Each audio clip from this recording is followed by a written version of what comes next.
Good afternoon, dear colleagues. My name is Igor Istomin. I'm teaching here at the Department of Applied International Political Analysis. And on behalf of our university, I want to greet Professor John Mearsheimer from Chicago University. He is already given today the second of his lectures. And I have to say that the first lecture attracted great attention and great interest. And I think that Professor Mearsheimer doesn't need any further introduction, especially in this audience. He is one of, and he is actually the author of the, founder of the offensive realism, one of the brightest and most authoritative minds on international relations theory, on strategic analysis, on US strategy, and also today we have a very interesting topic that Professor Mearsheimer proposed to give, is the topic of the situation in the Middle East, the US strategy on the Middle East, and maybe also he will be able to expand on the Russian role in the Middle East. Thank you so much for being here, and please, the floor is yours.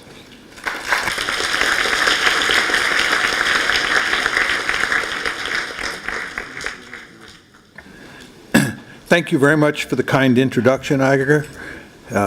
Thanks again for everybody showing up today to listen to me talk. It's a great pleasure to be here, and I look forward to your questions.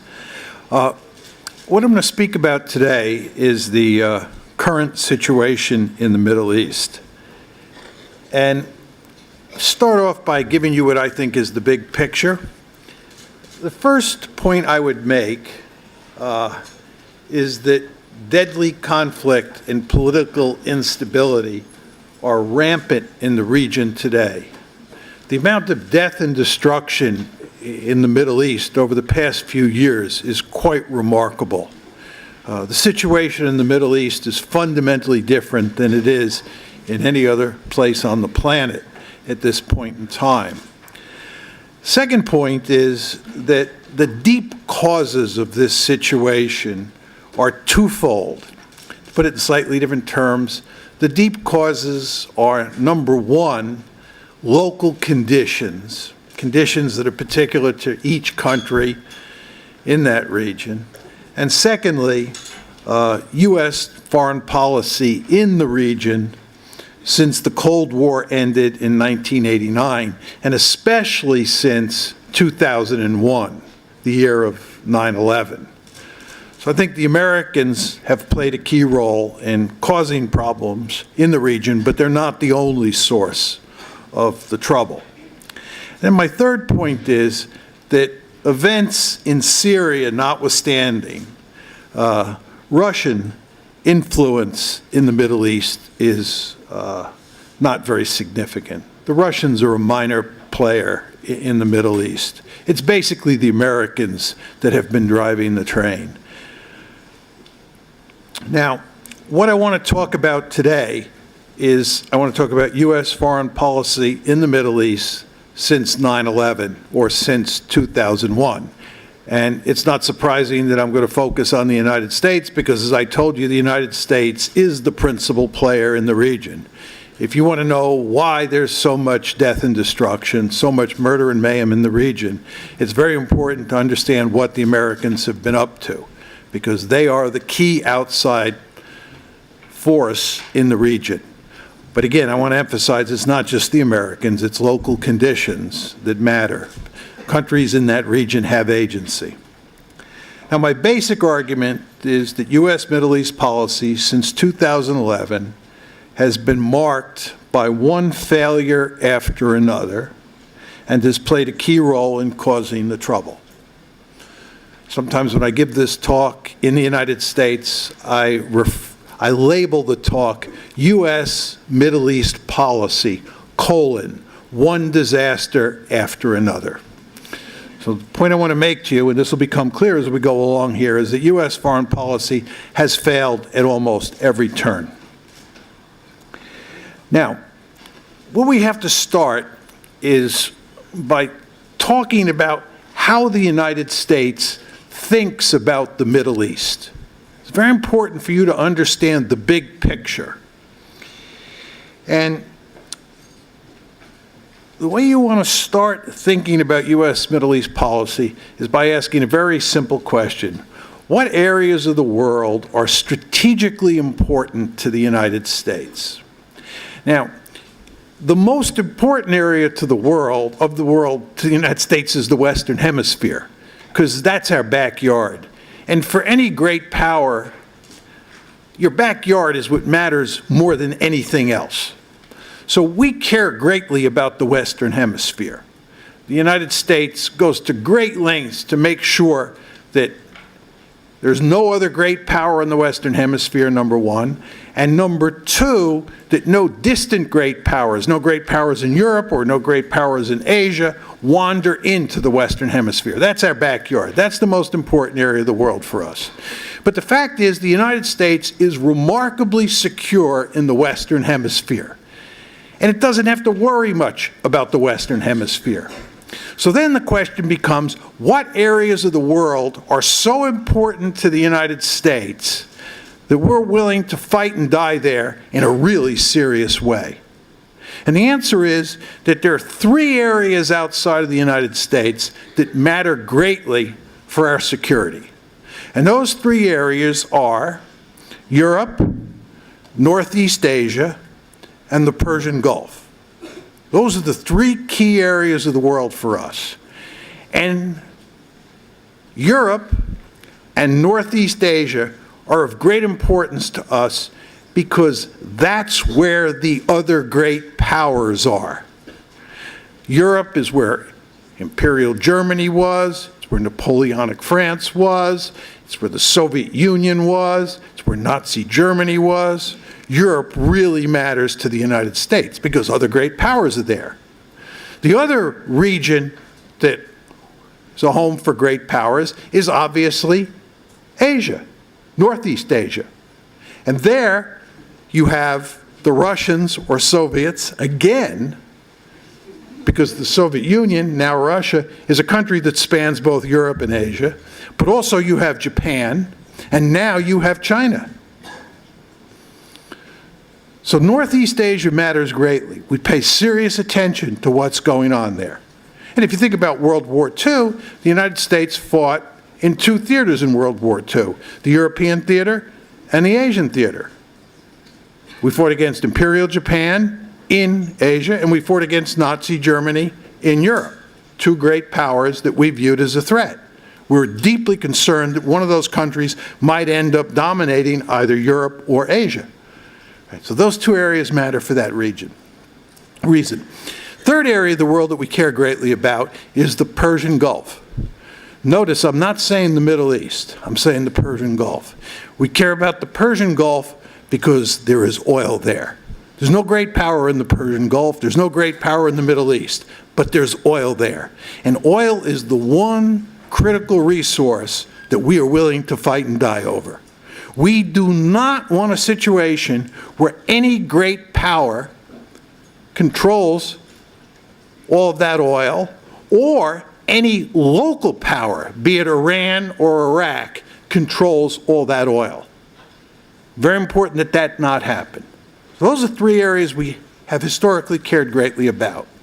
The areas that really don't matter much to the United States strategically are areas like Africa. Africa is an area that is of little strategic interest to the United States.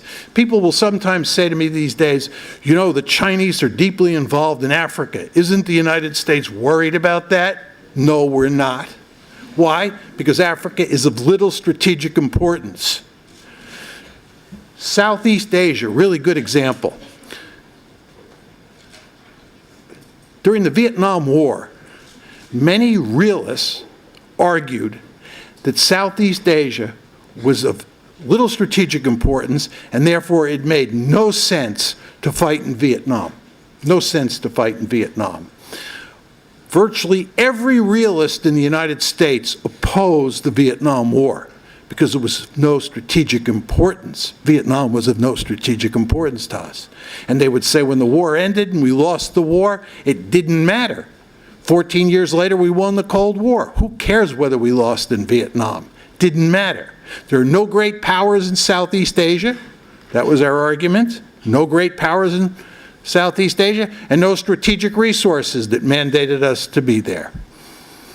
And of course, Southwest Asia, India, Pakistan, Northwest Asia, sometimes called Central Asia, and the rest of the Middle East are of little strategic importance to the United States. Syria, Egypt, and Israel are three countries that matter little to the United States for strategic reasons. They are not core strategic interests. What happens in Syria matters little to us. What happens in Egypt or in Israel matters little to us. These are countries that are not great powers and they don't have oil. So the idea that you're going to fight and die for them for strategic reasons? No. Okay, the areas that matter are Europe, Northeast Asia, and the Persian Gulf, historically. Now, very importantly, America's core strategic interest from 1900, when we finally established hegemony in the Western Hemisphere, up until 2000, Europe is the most important area of the world for the United States. Northeast Asia is the second most important area of the world, and the third most important area of the world is the Persian Gulf. The United States was attacked at Pearl Harbor by Japan. Nevertheless, before we went to war in Europe and after we went to war in Europe, our policy was a Europe-first policy. During the Cold War, when we used to run war games, what would happen is we'd get a war going on the Central Front in Europe, and then what we would do is we would swing forces out of Asia into Europe to fight against the Soviets. Why? Because Europe was more important than Northeast Asia was. Our allies in Asia were always deeply bothered by that. They thought that the main reason that we were swinging forces from Asia to Europe was because most Americans could trace their heritage to Europe, and therefore we had a bias in favor of Europe and against Asia. That was not true at all. We were deeply concerned about Europe at the expense of Northeast Asia because Europe was strategically the most important area of the world for us. It always has been. Northeast Asia was second and the Gulf was third. The United States is about to undergo a fundamental transformation. Asia, East Asia in particular, is going to become the most important area of the world for us. Persian Gulf is going to become the second most important area of the world for us, and Europe is going to be a distant third. This is a transformation that is taking place that most people in the United States and most people abroad have not fully grasped. You want to fully grasp this, because this is going to be of tremendous importance for the rest of your life. The United States is shifting its gun sights from Europe to Asia in a really big way. And this is really all about the rise of China. I want to make one important qualification in my overall argument so far. You remember I said, when I talked about the areas of the world that are important to the United States, second is Northeast Asia. And you remember I said back here that Southeast Asia was of little importance to the United States? I'm telling you that East Asia is of great importance to the United States. That means Southeast Asia. Why is this the case? It's because China is a great power now. And China is physically located in both Northeast Asia and Southeast Asia. Many of you have been reading about the potential conflict in the South China Sea between the United States and China. The fact that China is adjacent to the South China Sea and claims the South China Sea tells you that the United States is not just concerned about Northeast Asia now and in the future. It will be concerned with Southeast Asia as well. So what we're talking about is East Asia, the Gulf, and Europe. I want to say a few words about the Gulf and about Europe. The Gulf is terribly important to the United States because it is and is going to be important to China. You understand that China imports a huge amount of its oil, and indeed today roughly 25% of Chinese oil comes from the Gulf. And almost all predictions regarding future Chinese dependence on oil says that number will go up to 20, 25, 30%. So the Chinese care greatly about the Persian Gulf. And because the Chinese care greatly about the Persian Gulf, and by the way, the Indians care greatly about the Persian Gulf, where they also get lots of oil, you can rest assured that Uncle Sam will care greatly about the Persian Gulf. So what I'm telling you here is that when you think about American grand strategy, it's important to understand that Northeast Asia, or East Asia as I now describe it, and the Persian Gulf are linked in very important ways because the Chinese economy is so heavily dependent on imported oil from the Gulf. And Europe will be a distant third. And the reason that Europe will be a distant third is that there is no great power in Europe today, be it Germany or Russia, that threatens to dominate the entire region. So when you hear people talk about the swing strategy, they're talking about swinging forces to East Asia. But the question you want to ask yourself is, where are they swinging forces from? Those forces will be swung from Europe over time to Asia as China continues to rise, because we have no good strategic reason to maintain large-scale forces in Europe, the Ukraine crisis notwithstanding. So that's the basic grand strategic picture. And again, you want to remember, when I'm talking about the Persian Gulf, I'm not talking about the overall Middle East, although the United States has been involved in the overall Middle East. Now, let's switch gears and talk about U.S. strategies in the Persian Gulf. I just talked about all the different regions of the world, but you want to talk about how the United States has dealt with the Persian Gulf and the Middle East more generally over time. You want to understand what we're up to in that area. Now, 1945 to 1968, the United States cared greatly about the Gulf, in large part because the Soviet Union was adjacent to the Gulf. What's amazing about the Soviet Union during the Cold War, and most of you are all too young or too young to appreciate this, is the Soviet Union was a country that was physically located in Europe, the #1 area of the world for the United States outside of the Western Hemisphere, from a strategic perspective. It was physically located in Northeast Asia, the second most important area of the world for the United States, and it was adjacent to Iran. After the 1979 revolution in Iran, and I'll talk more about this in a second, we worried greatly about the Soviets invading Iran. So the three areas of the world that we cared the most about, we had the Soviets either physically there or right next door. So going back to 1945, we were worried about the Gulf and we were worried about the Soviets. The question is, how did we deal with the problem? From 45 to 68, we depended on the British. The Americans had no military forces of any significance in the region, nor did we build military forces to fight and die in the region. It was an area of great strategic importance, you understand that? But in a very important way, we passed the buck. We relied on the British, who had a rich history in the region, as you all know, to do the heavy lifting for us. In 1968, the British said they were too tired and too weak to continue policing the Gulf and to continue policing other areas east of Suez, and they were pulling back. So we were in a quandary as to what to do. What we did from 1968 to 1979 is we relied heavily on the Shah.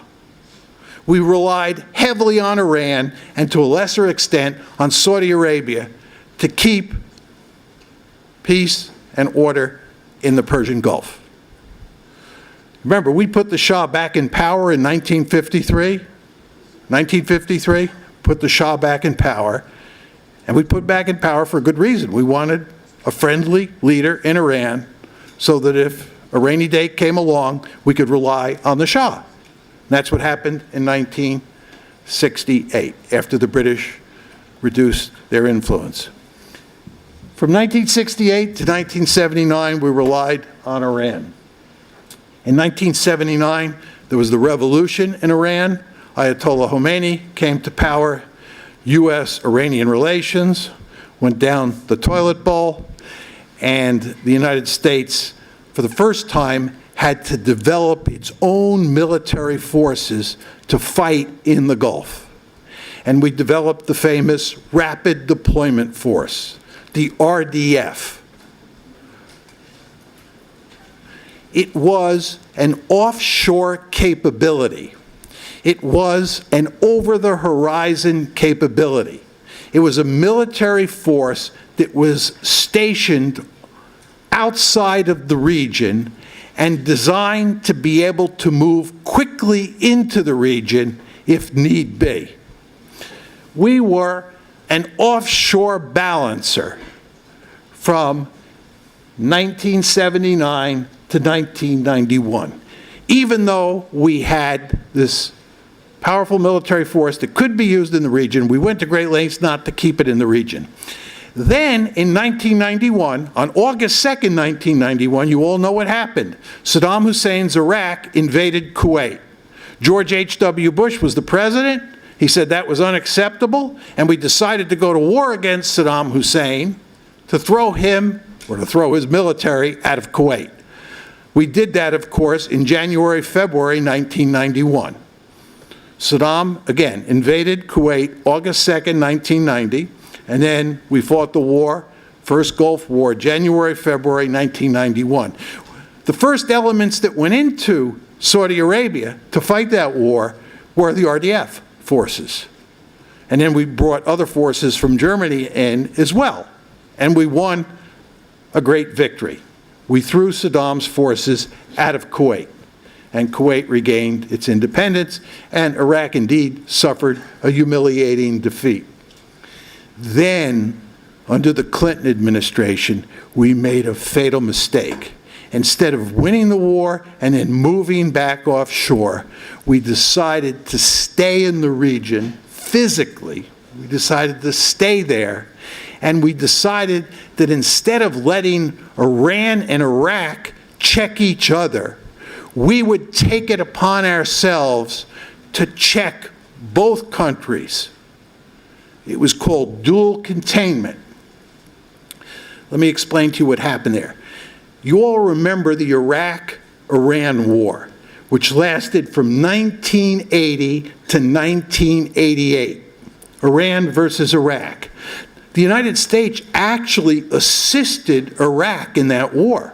You've seen the famous pictures of Donald Rumsfeld and Saddam Hussein standing next to each other, smiling. What was going on there is that we were in the period 79 to 91, that's when the 80 to 88 war took place, offshore balancing. We were playing the local powers off against each other. We were letting Iran and Iraq check each other, which is exactly what we should have done. We abandoned that policy in the first year of the Clinton administration, and we decided instead that we would keep forces in the region, no more over-the-horizon capability, and that we would check both Iran and Iraq ourselves. That's dual containment. Now, what happens here is we get more and more involved. We've got forces in Saudi Arabia, and this is one of the principal motivating factors behind Osama bin Laden's attack on the United States on September 11th. Osama bin Laden was greatly bothered by the fact that the American military was physically located in Saudi Arabia. Right? So what happens in 2001 is the United States gets whacked. And what does the United States decide to do as a consequence? George W. Bush is now the president. We decide to abandon dual containment and adopt an offensively oriented policy of regime change. And that, of course, is what I'm going to talk about today, because I'm going to talk about U.S. Middle East policy from 2001 forward. I'm going to get to that in a second. The policy from 2001 forward is regime change. But what I've done here, what I've tried to do, is I want to walk you through the evolution of U.S. policy towards the Gulf since 1945, because it's important that you understand the context. You understand where regime change came from. The story that I'm telling you here about American Middle East policy from 45 forward is that from 45 to 79, the United States basically relied on others to do the heavy lifting in the Gulf. We did not have the military capability to do much of anything in the Gulf from 45 to 79. We relied first on the British, then mainly on the Iranians, and lesser on the Saudis. Then, when it became clear that we were going to have to build military forces to deal with the region, we developed an over-the-horizon capability. We acted as an offshore balancer. We did not go onshore because we understood we'd get into trouble if we did. Okay? That all ended in 91. Actually, in 92. That all ended. And what happened is we moved to dual containment. But it's containment, which is much more defensive in nature than regime change, which is offensive in nature. Then comes September 11th. We adopt regime change under George W. Bush, which is continued under President Obama. All right. Let's talk about regime change. And the basic argument I'm going to make here, as it'll become clear as we go along, is there's really no difference, no meaningful difference between George W. Bush and Barack Obama. Their foreign policies in the region are very similar.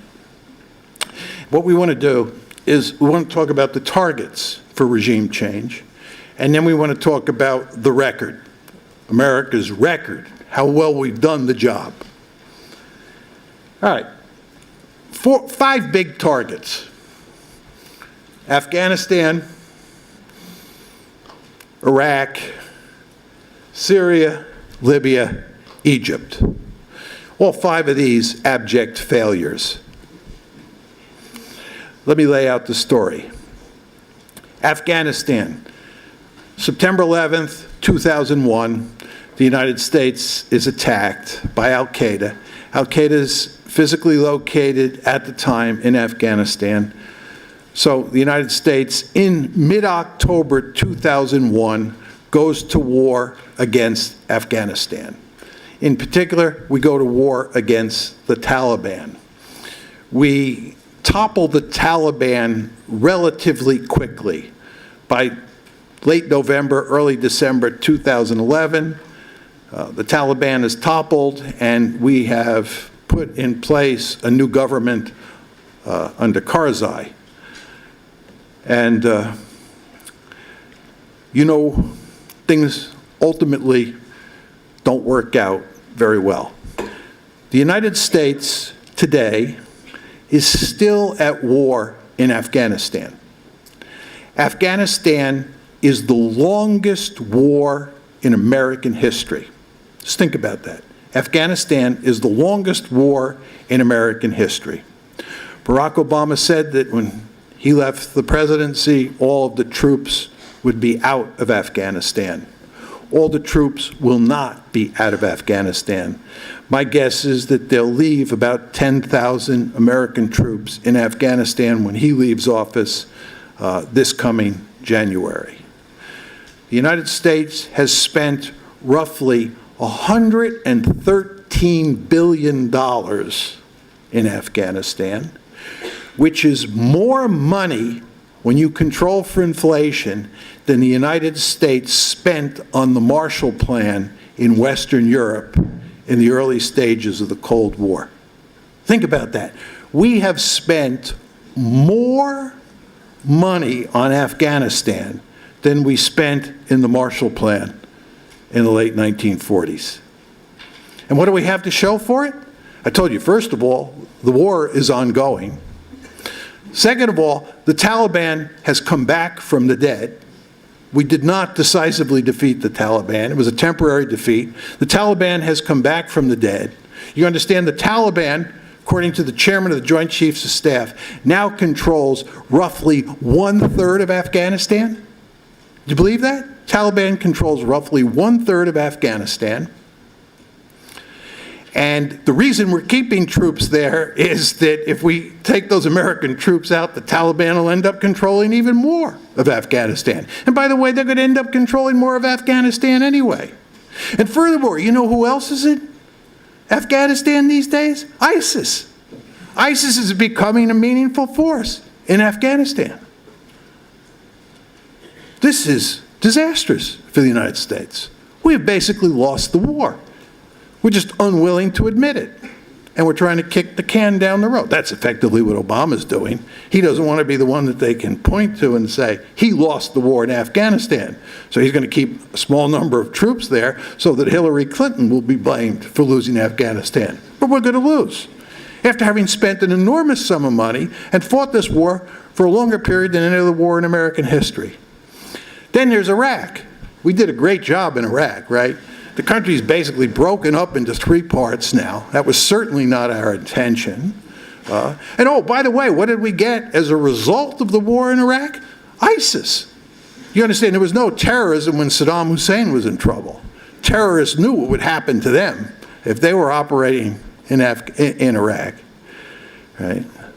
The Iron Fist had come down on them. So there's no problem with terrorists. We broke the country up into effectively 3 parts. And we ended up with ISIS. I would estimate, very hard to get good numbers, but I would estimate that at least 500,000 Iraqis died as a result of the American campaign in Iraq. So not only do you have a country that's broken, 500,000 Iraqis are dead. By the way, just talking about Iraq and Afghanistan, estimates are that it will ultimately cost the United States somewhere between $4 to $6 trillion for those 2 wars. Almost 7,000 Americans dead, many, many more Americans badly wounded as a result. And what's the end result? We lost both wars. Then there's Syria, which is probably the biggest mess of all. The United States, of course, played a key role there. We did not invade Syria, but we have been deeply involved in trying to bring Assad down since 2005. The Bush administration had its gun sights on Syria for a long time. I believe that we helped precipitate the revolution against Assad in 2011. And we have been funding the jihadis. We sometimes refer to them as moderate forces arrayed against Assad. But we've been trying to bring the regime down from the beginning. You know, the regime first got into serious trouble in March 2011. That's when the Arab Spring was beginning to pick up speed. And Barack Obama said in August 2011 that Assad had to go. And then in early 2005, we began to move to commit money and resources to helping make that a reality. So we've been working hard to bring Assad down. We've been fueling that civil war. What's the end result? The end result is that probably about 400,000 Syrians have died in a country of 23 million people. 11 million people have been forced to leave their homes. Of those 11 million, 4 million have left the country. Some are in Turkey, some are in Jordan, and many are in Europe. The refugee crisis in Europe is in large part, not exclusively, but in large part, a function of this conflict. And 7 million people are internally displaced. So think about this. You have a country of 23 million people, roughly 400,000 people are dead, 7 million people are internally displaced, 4 million people have left the country. The amount of death and destruction is mind-boggling. You've seen what's happening in Aleppo, and there's no end in sight. And you want to understand that the United States was interested from the beginning in regime change here. Then there's Libya, where the United States and its Western allies played a key role in helping to bring down Colonel Gaddafi. And Colonel Gaddafi, of course, was eventually killed. What's the end result? Chaos in Libya. I just want to back up a second here. You understand what the American goal was. The American goal was regime change. The American goal was to get rid of leaders like Saddam, leaders like Colonel Gaddafi, and replace them with democratically elected governments on the assumption that you would then have a stable and prosperous political system in place. We were not just bringing down regimes with the thought in mind that we were going to sow chaos and disorder. That's what's happened, of course. This is my basic point here, that the United States has failed at almost every turn. We thought we were going to do good. I want to be very clear here. People like George W. Bush were not trying to wreck these countries on purpose. They inadvertently ended up wrecking these countries because regime change was a harebrained scheme. That's the basic point. We have failed at almost every turn. And by the way, for those of you who talk about international law, the United States is very big at pointing the finger at other countries and saying, you violated international law. What we did in Libya, what we're doing in Syria, is a violation of international law. We're violating the sovereignty of these countries. We have no UN resolution that gave us permission to do regime change in Libya or gives us permission to do regime change in Syria. The United States just decided it had the right and the responsibility and the ability to get rid of Assad. We're very big into social engineering. That's what regime change is all about. And of course, the end result in Libya is that it is a country that is now housing large numbers of terrorists and causing all sorts of problems for the United States and the Europeans with regard to dealing with the terrorism problem. So if you look at what happened in Libya, you look at what happened in Syria, you look at what happened in Iraq, you look at what happened in Afghanistan, it's really quite amazing at the extent to which the United States failed to achieve its basic goals. Finally, there's Egypt. And here the story is somewhat different, although the basic end result is not that different. The United States was interested in promoting democracy in all of these countries, and that includes Egypt. And when Hosni Mubarak, who was a dictator, was removed from power in Egypt, and the United States helped give him a gentle push out of office, there was great hope that democracy would actually be put in place in Egypt. There was an election, actually, in Egypt in June 2012, and the problem was, from the American perspective, the Muslim Brotherhood won. So you got regime change, and you got a democratically elected leader, but he was from the Muslim Brotherhood. And this was not good from an American perspective. But nevertheless, the Americans, much to their credit, did nothing about it.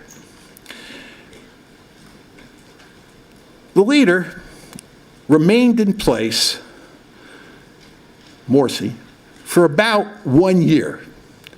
And what happened was all sorts of dissent began to emerge in Egypt, and there was a movement to topple Morsi, to have a coup against Morsi, because most people in the Egyptian establishment were unhappy with a Muslim Brotherhood leader running the country. So what happened was there was a coup in July of 2013. Now remember what happened here. Mubarak is overthrown in early 2011, and you have an election in June of 2012, right?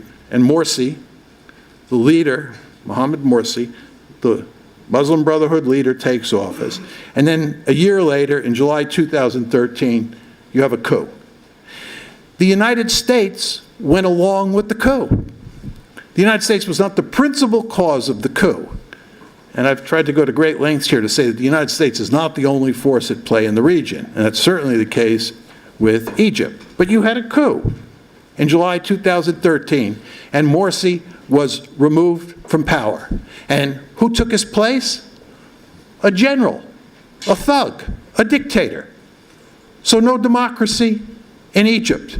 And by the way, he then went out and took vengeance against the Muslim Brotherhood.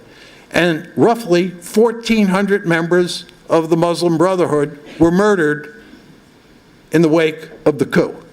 And you ended up with a non-democratic leader. End result, another example of failure.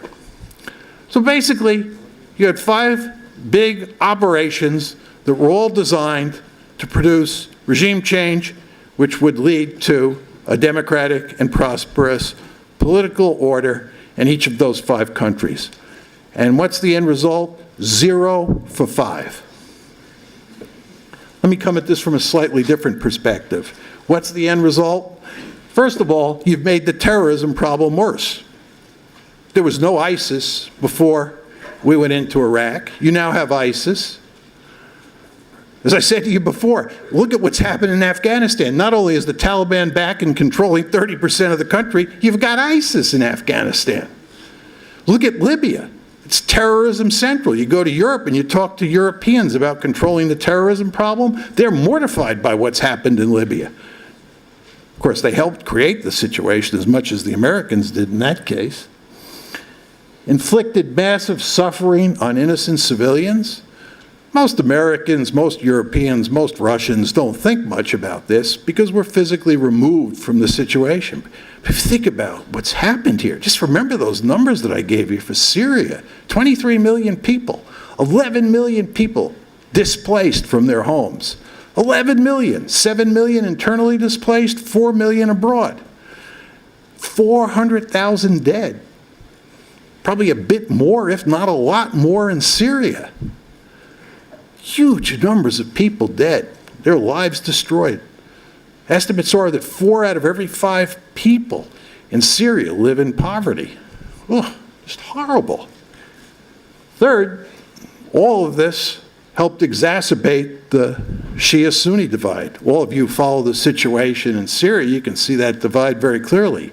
You have the Iranians, you have Hezbollah, and you have the Assad government. Basically all Shia on one side, you have the Saudis, the Qataris, and the Turks on the other side, all basically Sunnis. This divide was not a meaningful divide in terms of conflict before 2001. Every year it gets worse and worse. And then finally, as a result of all these crises, especially the Syrian and Libyan crisis, you're flooding Europe with refugees, which is causing huge problems for the European Union. When I go to Europe, I often say to my European friends, you know, this whole crisis that you're facing is mainly compliments of Uncle Sam. If Uncle Sam hadn't gone into the Middle East with his policy of regime change and caused all this death and destruction, you wouldn't have all these refugees flowing in at the rate they're now coming. 3 missing pieces of the story that I want to talk about. 1 is Israel, 2 is Iran, and 3 is ISIS. Because I've focused mainly on regime change, but U.S. Middle East policy matters greatly with regard to Israel, Iran, They were talking mainly about the nuclear deal and with regard to ISIS. So let me just say a few words about each of these matters. The United States and Israel. The United States was deeply committed under Barack Obama, and it was committed under George W. Bush to creating a two-state solution. Right? We wanted to make sure that the Palestinians got a state of their own. Bill Clinton, by the way, was deeply committed to this goal as well. And end result is we failed. We failed. There's going to be no two-state solution. What we're going to get is a greater Israel. A greater Israel means that Israel is going to end up owning and controlling those areas known as the West Bank and the Gaza Strip and East Jerusalem that were supposed to comprise a Palestinian state. There's going to be no two-state solution. Obama worked overtime to get a two-state solution. He went head-to-head with Prime Minister Netanyahu on a number of occasions. Netanyahu beat him at every turn. Could be no two-state solution. We failed. The United States does not want a greater Israel. Why is that the case? Because our terrorism problem is linked to Israel's treatment of the Palestinians. It's just very important to understand that. It is not the only cause of our terrorism problem. You want to remember, before I told you that when the United States left troops in Saudi Arabia after the first Gulf War, that enraged Osama bin Laden. That was a cause of our terrorism problem. This is also a major cause of our terrorism problem. And to illustrate that, look at what the 9/11 Commission said about this issue. The 9/11 Commission notes that Khalid Sheikh Mohammed, KSM, he's the principal architect of the attacks. He's in Guantanamo now. KSM, who it calls the principal architect of the 9/11 attacks, was primarily motivated by the Palestinian issue. In the Commission's words, by his own account, KSM's animus towards the United States stemmed not from his experiences there as a student, but rather from his violent disagreement with U.S. policy favoring Israel. Right? Very important to understand this. Right? The reason that Barack Obama and George W. Bush wanted to solve the Palestinian problem, wanted the Palestinians to have a state of their own and put this whole issue to bed, was in large part because it drives our terrorism problem. It's not the only driver, but it helps drive the terrorism problem. And my point to you is, we failed. Obama failed. Question is, where do we end up here? Well, Israeli Prime Minister Ehud Olmert said in 2007, and all sorts of other Israeli leaders have said, that if you get a greater Israel, if you don't have a two-state solution and you get a greater Israel, what Israel will end up in is a South Africa-like struggle. This is just another way of saying Israel will end up as an apartheid state. Israel's going to end up looking like white-controlled South Africa. And the United States, as you know, is joined at the hip with Israel. And that's not good. So we failed to cause a two-state solution. Greater Israel is now a certainty. Furthermore, Barack Obama, and before that George W. Bush, failed to prevent the 3 Gaza wars, which caused the Palestinians massive suffering. And furthermore, even without the Gaza wars, the Palestinians live in a world of apartheid. And the end result is that all sorts of other peoples in the Middle East are deeply upset about this. And again, this helps fuel our terrorism problem. So with regard to Israel, another failure. United States and Iran. This is the one success, although I'm going to qualify that.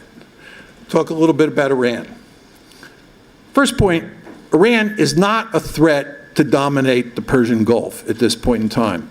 Some people talk about Iran as a potential hegemon, and they argue that the United States has to be deeply involved in the region just to keep the Iranians under control. Iran is not a very powerful military state. Its military is just not that formidable. And second, if their military ever does become formidable, the United States will not allow it to dominate the region. This past December, I was in the Persian Gulf at a conference where various leaders from the Gulf states were worrying themselves sick about the Iranian threat. And they think that Iran is very powerful, it's on the march, and that their survival is threatened by Iran.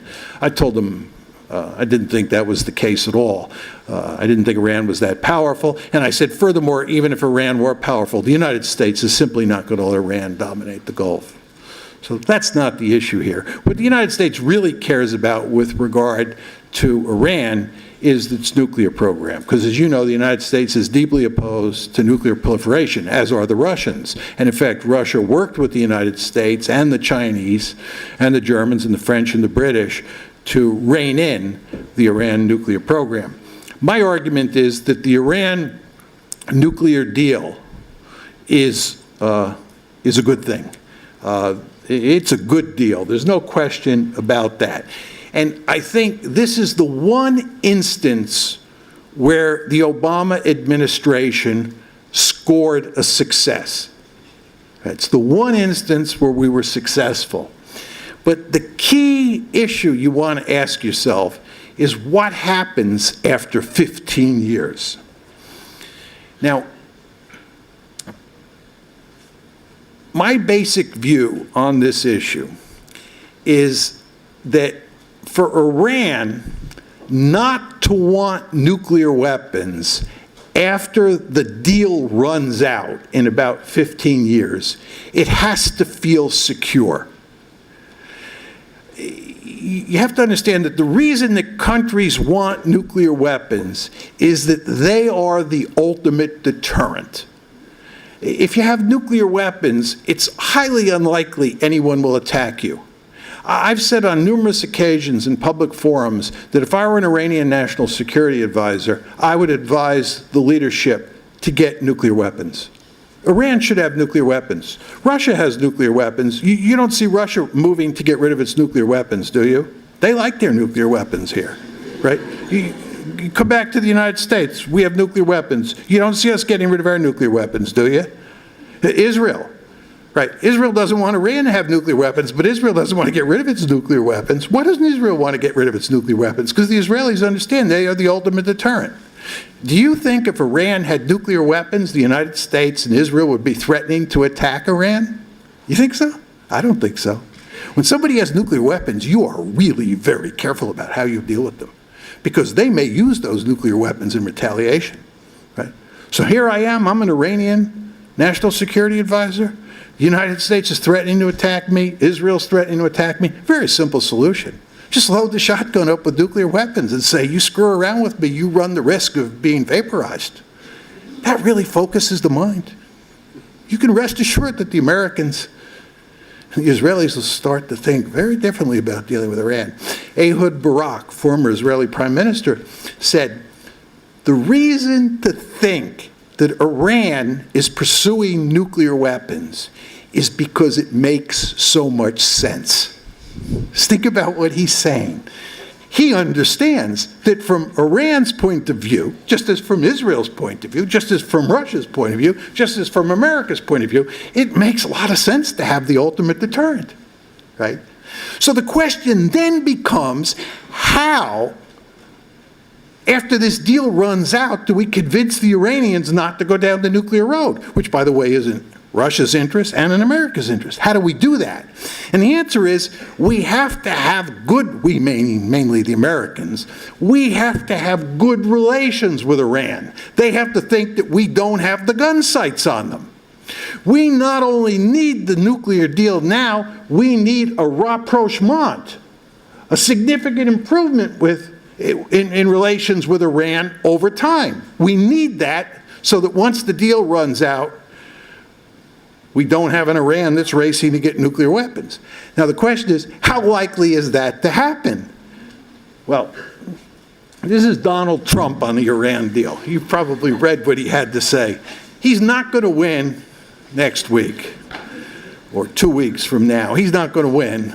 But nevertheless, there are a lot of people in the country, especially in the Republican Party, who think like he does. Just look at his views. And by the way, even if Hillary Clinton wins a decisive victory, the right is going to put tremendous pressure on her to be tough on Iran. Not that they'll have to, as will become clear in a second. But anyway, that's his views. If he's going to dismantle this agreement, it's going to give the Iranians very powerful incentives to get nukes. Here's Hillary Clinton on the Iran deal. I think we have achieved a great deal with the Iranian nuclear agreement. She was a big supporter of the deal, much to her credit. That has to be enforced absolutely, with consequences for Iran at the slightest deviation from their requirements under the agreement. So far, so fine. But here we go. I do not think we should promise or even look toward normalizing relations because we have a lot of other business to get done with Iran. Come on, right? You know, you're going to take the stick and poke them in the eye. This is great, right? This is really guaranteed to ensure that they don't want nuclear weapons. We're going to show them how tough we are. I don't think that's the way it's going to work. Don't think so. And by the way, the next time you try to put together a coalition that includes the Russians and the Chinese to crack down on the Iranians, you're going to find, Uncle Sam, that it's much more difficult to get the Russians and the Chinese to cooperate with you. Because relations between the United States and Russia and the United States and China are significantly worse today than they were when they first put the coalition together to crack down on Iran. So what I'm telling you here, folks, is I think that the Obama administration deserves kudos. They deserve praise on one issue, which is Iran. But when you start to think about what is going to happen over the long term, it looks like even that one's going to unravel. Then we come to ISIS. Remember, I was dealing with 3 additional issues: Israel, Iran, and ISIS. Our strategy for dealing with ISIS is part of a larger strategy that calls for toppling Assad and defeating ISIS at the same time. It's just very important to understand that our thinking about ISIS is inextricably bound up with our thinking about Assad. And we want not just to defeat ISIS, we want to topple Assad. The United States is deeply committed to getting rid of Assad. Remember, that was the point I made to you when I was describing our policy towards Syria.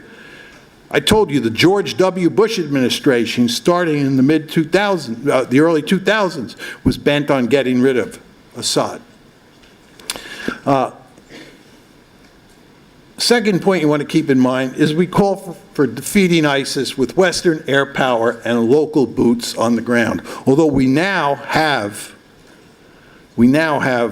some American boots on the ground. Okay. 3 problems with the strategy. 3 problems. Problem number 1, you can't topple Assad and you'll end up in a proxy war with Russia if you continue to target Assad. And the U.S. needs the Russian and the Iranians to help defeat ISIS. From an American perspective, once the Russians came into Syria, it's game over in terms of toppling Assad. The Russians are committed to keeping Assad in power. The Iranians are committed to keeping Assad in power, and Hezbollah is committed to keeping Assad in power. And there's no way we can topple Assad. And if we continue to try to topple Assad, right, it's going to make it almost impossible to defeat ISIS. Because we need the Russians and we need the Syrian government we need Assad. We need the Russians, we need Assad, we need the Iranians, we need Hezbollah to help us defeat ISIS. It's just that simple. But the United States is just deeply committed, number one, to getting rid of Assad, and number two, because of the Ukraine crisis, and I'll talk more about this, the Americans can't bring themselves to cooperate with the Russians. So the end result is you're likely to get a proxy war here in Syria. And that's not going to do anything to help defeat ISIS. So that's problem number one. Problem number two is even if you defeat ISIS militarily, right? And you see that the United States and its allies are having quite a bit of success in Iraq, not in Syria, with regard to ISIS. Even if you defeat them, they're just going to melt away and come back to fight another day. You want to keep this in mind. And let me give you a very important analogy that you want to keep in your frontal lobes as you read about what's happening with regard to ISIS.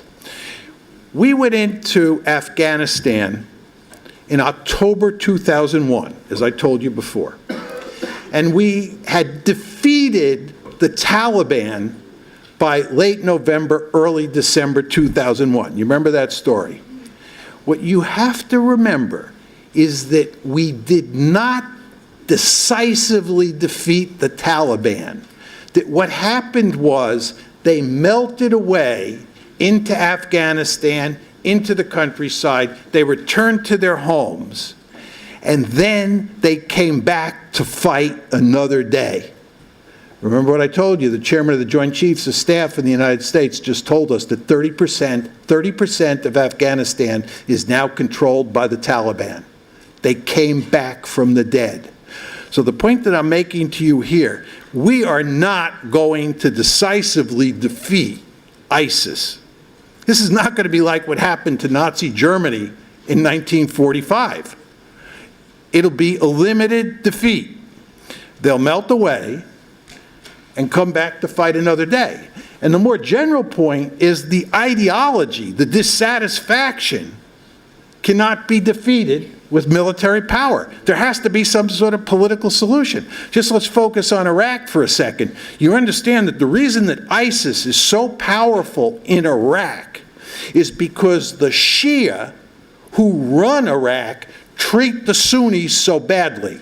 And it's those disaffected Sunnis who form the base of ISIS. And the United States, smartly, has been screaming at the leadership in Baghdad for years now, that leadership is Shia, to treat the Sunnis with great respect. Because the American leadership understands that the only way you can shut down this conflict is for the Shia to treat the Sunnis much better than they now do. But the Shia refuse to do that. So the end result here is those Sunnis are still going to be disaffected. And the end result is ISIS is still going to have a lot of sway, whether it renames itself or not. So the point that I'm making to you here is, even if you defeat it militarily, not going to buy you much. You need a political solution. Third problem, using military force against Muslims in the Arab and Islamic world only makes the terrorism problem worse. Right? All you have to do is read about why people in the Western world become terrorists and go to fight for ISIS, why people in the Arab and Islamic world support ISIS. It's very clear that a heavy-handed American policy that relies on air power and drones and so forth and so on, and winning big military victories is going to cause more trouble than do good. What's the balance sheet here? Remember where I started. Remember the story I told you. Remember I told you about the evolution of American policy in the Gulf over time and how we ended up at 2001 for the first time pursuing this remarkably ambitious policy of regime change. 5 targets, 5 failures. Israel, Iran, ISIS. Israel, Our principal goal under Barack Obama and under George W. Bush and under Bill Clinton was to create a two-state solution. We understood that the present situation was a disaster and that moving towards a greater Israel would be a disaster. Failure. Iran, the one case where you can point to success. But there, I said, I think over the long term, it's hard to see this working. I hope I'm wrong. And then finally, with regard to ISIS, the idea that we're going to defeat ISIS in any meaningful way and end this problem once and for all, I think is a pipe dream. There needs to be a political solution, mainly involving the Shia and the Sunni, and that's not going to happen. Let me say a few words about Syria, which is a subject I'm sure you care greatly about, because it is the one area, as I said at the beginning of my talk, where the Russians are involved. First, a few words about the implications of Russian involvement.